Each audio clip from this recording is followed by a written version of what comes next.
जहाँ के इंसाफ की खास मुलाकात में हमारे साथ डीसीपी डिटेक्शन दत्ता नलावड़ी जी है, जिनसे हम जानेंगे कि जिस तरीके से साइबर ठगी, साइबर फ्रॉड में इज़ाफ़ा हुआ है और आपने एक ऐसी गवर्नमेंट साइट्स जो बनाई गई थी म्हाडा की, उनके 4 मुल्ज़िमीन को गिरफ्तार किया है। क्या बैकग्राउंड है? क्योंकि ज़्यादातर जो है आरोपी वेब डिज़ाइनर भी है और ग्राफ़िक डिज़ाइनर भी है। किस तरीके से ठगी करते थे? बताएँ। वेस्ट साइबर में एक माड़ा की फर्जी वेबसाइट तैयार करने का मामला रिपोर्ट हुआ था, जिसमें हम अब तक 4 एक्यूज़ को अरेस्ट कर चुके हैं, जिसमें से पहले 2 जो एक्यूज़ हैं वो उनमें से एक ने ये वेबसाइट तैयार करने के लिए पैसे प्रोवाइड किए थे। जी, सेकंड जो एक्यूज़ है वो खुद को म्हाडा का ऑफ़िसर करके लोगों में बताता था। जी, और तीसरे और चौथे जो एक्यूज़ है जो हमने कल अरेस्ट किए हैं, उनमें से दोनों का भी एजुकेशनल बैकग्राउंड सॉफ्टवेयर रिलेटेड है। जी। उन्होंने ही ये वेबसाइट तैयार की थी।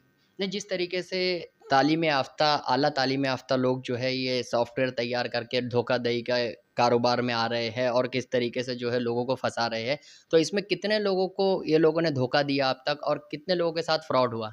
अभी तक तकरीबन 15 लोगों के साथ चीटिंग हमें रिपोर्ट हुई है जी। और अमाउंट इन्वॉल्व जो है वो 50 लाख के करीब है। जैसे कि म्हाडा की जो वेबसाइट बनाई थी जिसमें उन्होंने म्हाडा की वेबसाइट के तरह ही एक MHADA dot com gov good website बनाई थी। तो उसमें क्या फ़र्क था और किस तरीके से जो है अवाम इस वेबसाइट को पहचान सकती है कि ये असली है और नकली है? क्योंकि इसमें फ़र्क करना मुश्किल होता है आम तौर पर। दोनों ही वेबसाइट के वेब एड्रेसेस जो थे वो डिफरेंट है।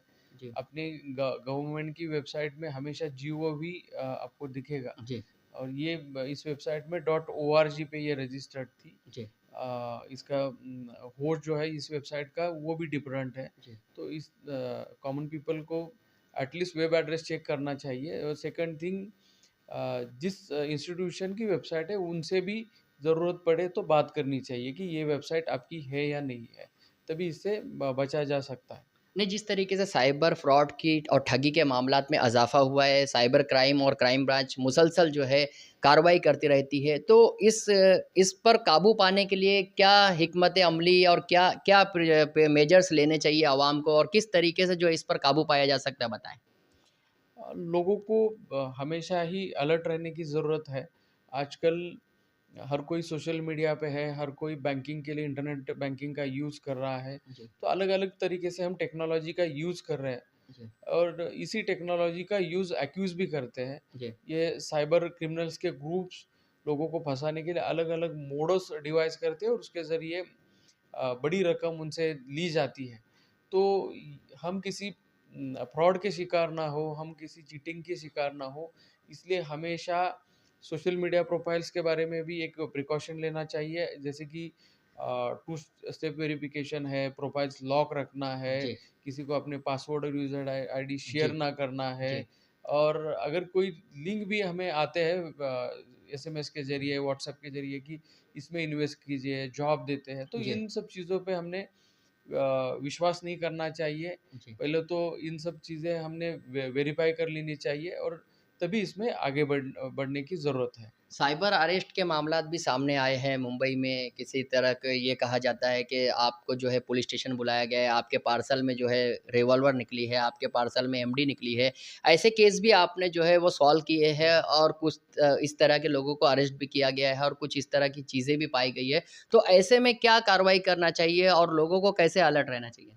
एक तो कभी भी पुलिस या फिर कोई इंस्टीट्यूशन आपको टेलीफ़ोनिकली इंटरोगेट नहीं करेगा। जी, लोगों को ये समझने की ज़रूरत है जब भी आपको कॉल आएगा कि आपके पार्सल में ड्रग्स मिले हैं, जी, आधार कार्ड मिला है, जी, आपका अकाउंट फ्रॉडुलेंट ट्रांज़ैक्शंस के जी, लिए यूज़ हुआ है, उससे मनी लॉन्ड्रिंग हुई है जी, और अभी हम हाउस अरेस्ट कर रहे हैं। जी, आप आपके कागज़ात दिखाइए, जी, बैंक अकाउंट के स्टेटमेंट्स दिखाइए, जी, आपके बैंक के ट्रांज़ैक्शंस हमें चेक करने पड़ेंगे। फिर जी, आखिर में उनको कोई आरबीआई के नाम से अकाउंट नंबर दिया जाता है, उसमें आप आपके पूरे पैसे ट्रांसफ़र कीजिएगा। जी, या फिर कई बार मुंबई पुलिस के कुछ अधिकारियों के भी आईडी कार्ड्स का मिसयूज़ किया जी, जाता है कि हम मुंबई पुलिस के ही ऑफ़िसर हैं। फिर जी, आपको ईमेल पे कोई नोटिस भी भेजा जाता है। जी। तो ये ऐसा जब भी किसी के साथ होता है तो प्लीज़ ये सही पुलिस वाले हैं या फिर ये सही इंस्टीट्यूशन को वो रिप्रेज़ेंट वेरीफ़ाई करते हैं कैसे कि नहीं, करेंगे जब अपने आप पास के पुलिस स्टेशन को आप पूछ सकते हो या जी, फिर ये जहाँ से जिस इंस्टीट्यूशन के नाम से आपको ये नोटिस आया है, उनको आप ये पूछ सकते हो कि ऐसा आपने हमें नोटिस भेजा है क्या?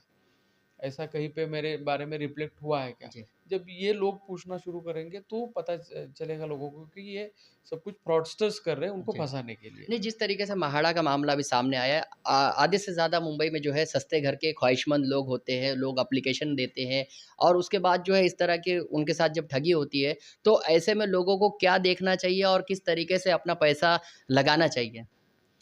एक तो म्हाडा हो या कोई भी गवर्नमेंट एजेंसी हो, कभी भी प्राइवेट लोगों के थ्रू कुछ भी अपने व्यवहार नहीं करती। इसके लिए उनके अपने-अपने डेडिकेटेड वेबसाइट्स हैं, उनकी प्रोसीजर तय है, उसी प्रोसीजर के तहत ये सभी इंस्टीट्यूशंस काम करते हैं। जी, तो ऐसा जब भी कोई प्राइवेट आदमी आपको अप्रोच होता है कि घर लेके देता हूँ या फिर जी, कोई और चीज़ के लिए अप्रोच होता है, जी, तो इन पे विश्वास नहीं करना चाहिए, जी, क्योंकि जब भी हम ऐसे लोगों पे विश्वास करते हैं तो इसके ज़रिए चीटिंग होती है, जी। तो लोगों ने इसके बारे में कॉशियस रहने की ज़रूरत है। 1930 पर 100 करोड़ रुपया जो है क्राइम ब्रांच और साइबर सेल ने वापस लौटाए हैं, उसके बारे में आपका क्या कहना है?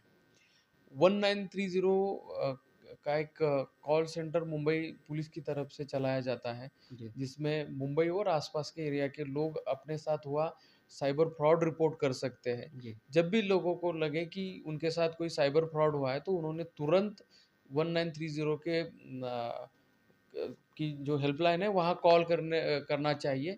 वहाँ हमारी 50 लोग और 3 ऑफिसर्स की टीम एक डेडिकेटेडली 24 आवर्स काम करती है। जी, जनवरी से अब तक हम 108 करोड़ रुपए लोगों जी, के बचा चुके हैं, जो कि जी, अभी उन police station concern police station के द्वारा अभी लोगों को वापस लौटाए भी जा रहे हैं। जी। तो मैं इसके ज़रिए अपील करूँगा कि जब भी कोई साइबर फ्रॉड का शिकार होता है, तो तुरंत 1930 पे कॉन्टैक्ट करें।